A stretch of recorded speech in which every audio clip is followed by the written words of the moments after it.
Thank you, Mr. Chair, and Mr. Undersecretary, thank you for being here. I appreciate your explanation about the complexities of the sequestration law, about your lack of transfer authority for this particular program, and how that complicated the tough decisions that you had to make. That doesn't make the decision any more popular.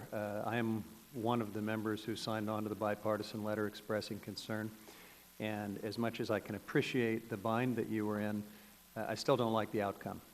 And I hope one of the things that you're taking away from this hearing is that there is strong bipartisan support for this program, that it is a lifeline for the communities we represent, Democrat and Republican.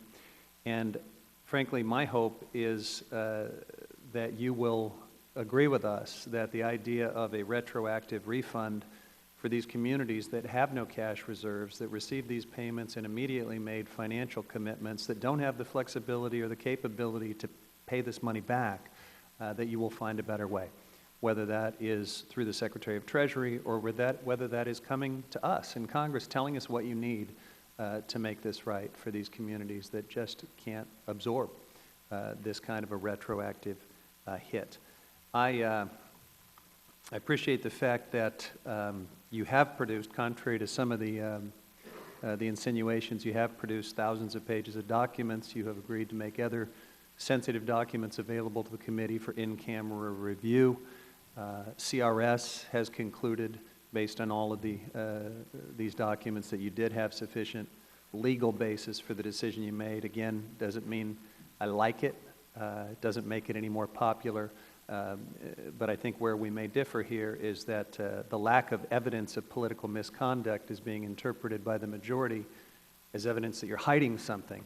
But it I think, is more reasonably interpreted as evidence that there was no political misconduct, again, for a very unpopular decision that I don't like one bit. So I guess with all of that, Will the gentleman yield? Yeah, I will, Mr. Chair. Clearly, there is bipartisan concern with this, and the answer is, I think, very easily is for USDA to say that there will be no retribution as far as asking for a payback. I mean, the governor, as I mentioned, the state of Washington, if they can give us assurances, for example, that they will say, okay, we'll send out the funds for the next fiscal year and we won't don't deduct that, as far as I'm concerned, the issue is over. Now, I can be concerned because they haven't responded to us and all of those sort of things, that we have that tension between the executive branch and the Congress. I understand that, and that'll go on. But from the standpoint of our constituents, we would feel much better if they would just simply say, okay, there'll be no retribution, those funds will go out without any deduction.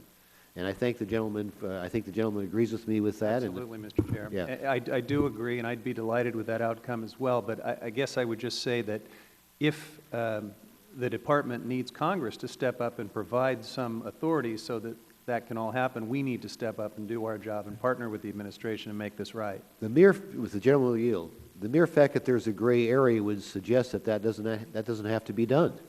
I mean, that would be, to me, would be the solution. Let's end it. After all, the sequester didn't happen until March. This decision was made in January. Most people on Main Street would say, gee, why would you do it in the first place? So I thank the gentleman for yielding to me, and yield back to him. Thank you, Mr. Chair. I will allow the Undersecretary to respond, and I have no further questions or comments. Strongly concur with the